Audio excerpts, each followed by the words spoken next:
Today, dozens of black faith leaders gather to challenge Americans to stop viewing politics as red or blue, religious or irreverent. Fox 5's Alex Whitler joins us from the live desk with their message, new at 5. Alex? Yeah, Tom and Courtney, these local pastors from a variety of denominations gathered today to say politics does not have to be polarizing, especially in the black community. Many said the only two options people seem to have are conservative or progressive, and they asked, what about the people in between?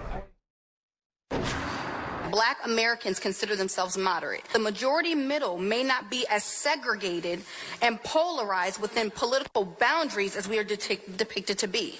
That's the bottom line from faith and community leaders who hope to see the political landscape become less hot and cold. When I turn on the television or read an article about some of the most pressing issues facing our country today, I generally see two irreconcilable points of view: the conservative and the progressive, dominating the public discourse and fighting for supremacy in culture and politics. It's almost as if the point is not to find common ground. Dozens of Atlanta area faith leaders gathered in Decatur at Ray Hope Christian Center to speak on the overlap, the both and portion of the political spectrum.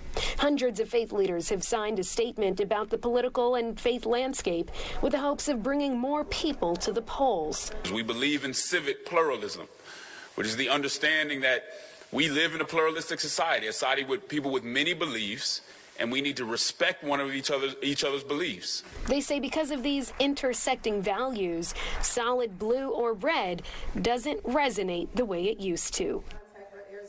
A majority of these pastors in attendance are part of the AND campaign, which aims to organize Christians for civic and cultural engagement. Again, they say there is room for Christian voters who don't have political values to the far left or right. At the live desk, Alex Whitler, Fox 5 News. All right, Alex, thanks.